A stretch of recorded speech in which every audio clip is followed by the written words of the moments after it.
Hello, my friend. Stay a while and listen.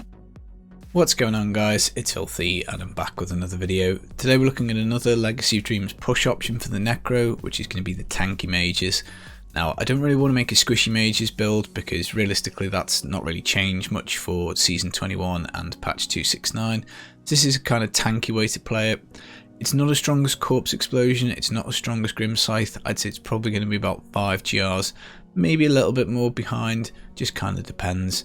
But it is still pretty tanky, and in the background I think we've got a 105, and that's with a fair bit of time to spare, and the gear's not super optimised, but obviously it is kind of 1500 Paragon-ish. So let's jump in and take a look at these tanky mages. Now, Legacy of Dreams gem basically works on a power basis. The higher rank the gem, the more power you do. At level 25, the bonuses get doubled when you have ancient items, so double damage and double toughness.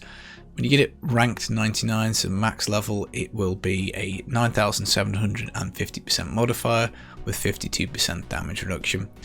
Mages revolve around Singularity normally, and we get that rune for free with the new changed Resist's Volition shoulders. We also gain Gift of Death, so both those runes are cool.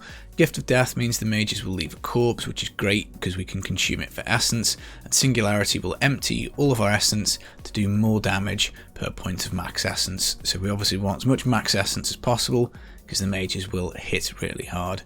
With those two runes coming from the shoulders, that means we are completely open and flexible. We can take the blood mages. We're going to go for these because they last an additional 2 seconds, and that's quite important because we want to try and keep 10 mages out as much as possible. There's no Land of the Dead and no cooldown for this build. Obviously having the mages at 10 is going to be quite important, and essence is quite important to us as well. So the longer they last, the more chance we've got of getting them out at full power basically. Now, mages are buffed by Scythe of the Cycle, 400% extra damage while you have Bone Armor active. You will always have this active, you just keep refreshing it because it does give you an on-demand stun, which is obviously useful for your Crispins, but it basically means Scythe of the Cycle, extra 400% damage. Now, Relina's Shadow Hook gives us more damage as well on a max essence basis, so we don't necessarily need the orb to be full to benefit from this bonus, but it's 0.5% per extra point of essence. So when I pop Simulacrum, my essence goes up to 660, and that means I get a 330% damage mod.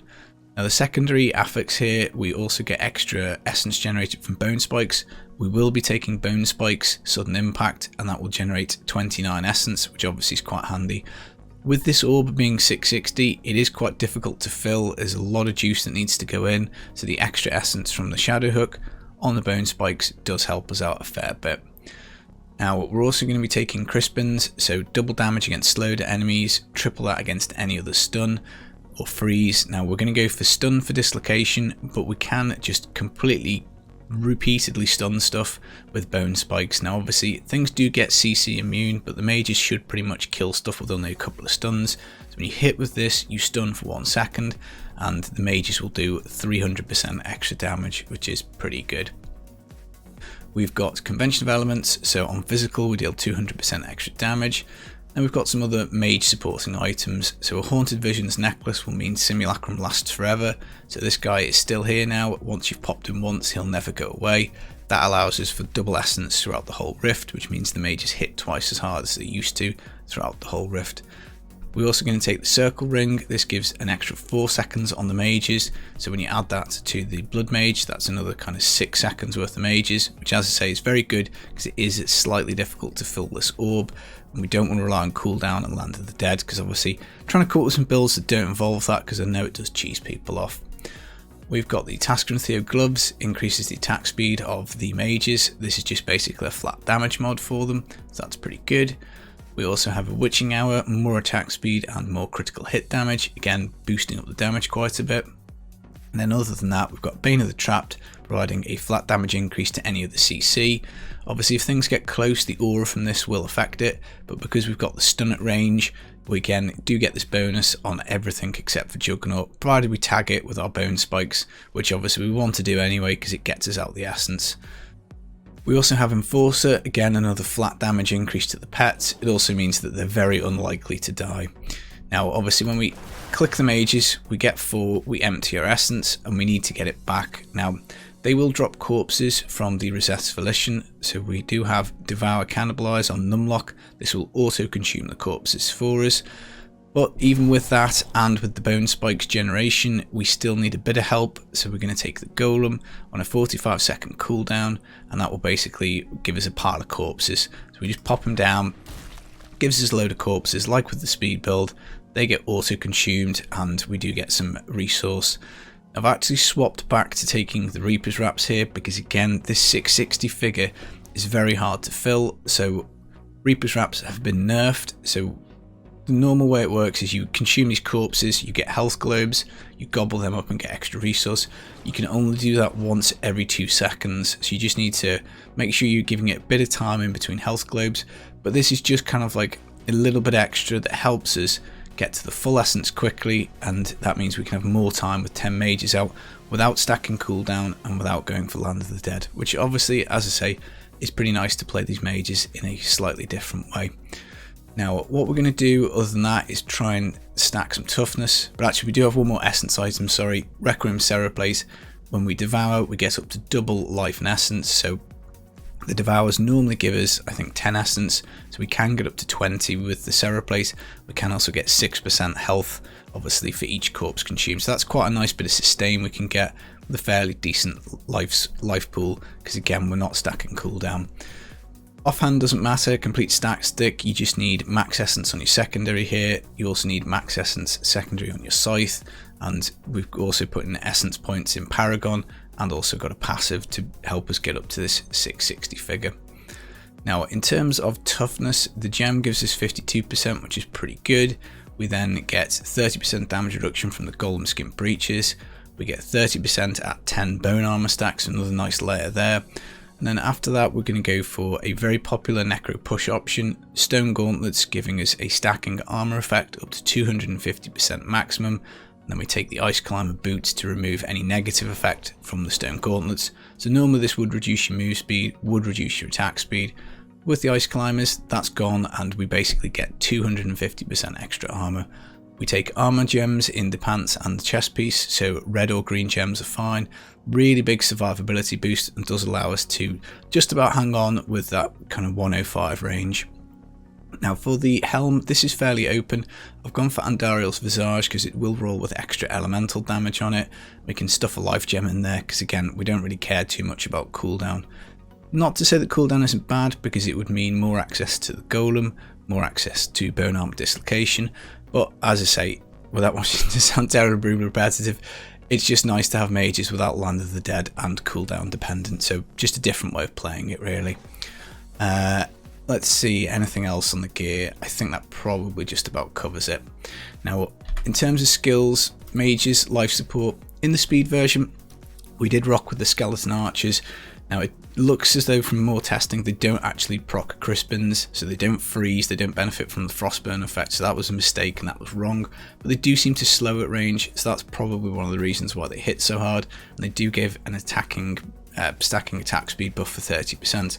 But I think the longer lasting mages for this build, because we are struggling to get the essence up quite so quickly, is the way to go, because obviously we're pushing, the mages will be dumping out damage, but they're not killing necessarily quite as lightning quick as we do in the speed version, so we can't really rely on Dark Reaping quite as much to build essence. So the longer mages basically is what we're going for. Bone Spike Sudden Impact, get a lot of essence back for this, and the stun, which is great for the Crispins. Bone Armor, 30% damage reduction and the on-demand stun, so again pretty nice. Devour Cannibalize, the healing I think is probably worth taking because we've got no real kind of other sustain mechanism here, so probably better than taking, say, Satiated, which is a choice that we sometimes go for in these builds. Simulacrum Reservoir, doubling the essence, which is double damage, so that's great, and Command Golem, Flesh Golem for that on-demand pile of corpses. And with the pants, Golem Skin Breaches, we get 25 seconds off that cooldown, so obviously fairly handy, fairly short cooldown to get a pile of corpses. Passives wise, Final Service you will need, this is squishier than the other push builds we've covered, so you will rely on this a little bit more. Fortunately, it doesn't consume your pets anymore, so that's great, so even if you do proc it, you're not completely effed, you're not out of mages. Overwhelming Essence, more essence is more damage from the Shadow Hook, and also on the Singularity rune on the mages. extended servitude to just buff up that mage duration by 25%, quite important because we want to get 10 out as much as possible. And then we're going back to life from death. Consuming corpses gives us a 20% chance of spawning a health globe, and that's what gives us the ability to top ourselves up every 2 seconds with the Reaper's Wraps. Now, I did mess about with Nemesis Braces here and also Parthen Defenders. Nems were pretty good because obviously you can clear the map a little quicker, but I just found it was a bit too much of a struggle trying to get ourselves up to the 660 essence mark. Now again, when you're pushing one of the passives, Dark Reaping, gives us essence per kill. We're just not quite killing quickly enough for this to make sense for me, but again, it's something that you could certainly play around with. But other than that, guys, it is nice to stack things that aren't cooldown. So you want double crit pretty much everywhere, main stat vitality. Mages do benefit from area damage. You can get skeletal mage damage on your offhand, you can get skeletal mage damage on your boots, you can get skeletal mage damage on your helm. Physical damage can go on your amulet, and physical damage could also go on braces. And other than that, just stack damage, stack toughness, and yeah, it's pretty good.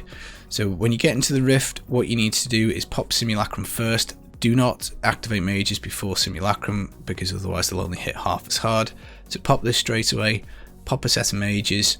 Make sure you obviously get your bone armor off to get that Scythe of the Cycle bonus. So, you know, maybe do the bone armor before you pop your first set of mages. It'll stun anyway, so you should be fairly safe from incoming damage. Once you've chunked out your first set of mages, pop your golem down, and then obviously your numlocked Devour will auto consume corpses for you. And then you just need to hammer away with your bone spikes of impact to stun everything. Mages do extra damage, essence goes up. As soon as you get to full, pop them again, and I would just, every time you get up to full, pop them, because I think in the Resistful Edition I didn't go over the damage reduction, so we get 50% DR when we're not at full essence. So you only really want to be at full essence for a fraction of a second, because when you do get to full, this damage reduction here drops. Again, the build starts to feel a little bit thin on toughness then, so you do need to be making sure you're emptying this. It shouldn't be a problem, it does take a bit of time. You can just about keep the 10 mages out, and that's obviously kind of the balance for this build. You need to be getting up to the 660 figure, or very close to it, before you dump out your mages for maximum damage, and then kind of cycle through that. Fairly tough, fairly tanky, and yeah, pretty good. There are some other, you know, belts we could take. We could go for a String of Ears for reduced melee damage. We could try a Cord of the Sherma for a AoE blind. Playing around with it, I just think the Witching Hour is probably just the most consistent. It's always going to have this effect up. It's always going to give you extra attack speed and crit damage. There's no RNG involved in it, so that's kind of why I've gone for it. Other than that, guys, there's not too much to say about it. It's mages, but it's tanky. It's tanky at 105, which is quite nice. Probably, as I say, about 5 GRs lower than the Corpse Explosion, and probably the same for the Grim Scythe. But at the end of the day, it's nice to have 3 solid push options for the Legacy Dreams. We'll obviously have to see how the new set gets reworked. Maybe we'll have a 4th option for next season. Maybe there's something we could do with Inarius, but the sets will just get left behind by these Legacy Dreams builds just because of the flexibility, and Necro's just got so many lovely items that we want to stuff them all in the builds. I think this will probably be the last Necro push guide that we do, unless there are any changes. But yeah, quite happy with the options, and I'll be back with some more Diablo 3 guides just as soon as I can. Hope you're staying safe, take it easy, peace.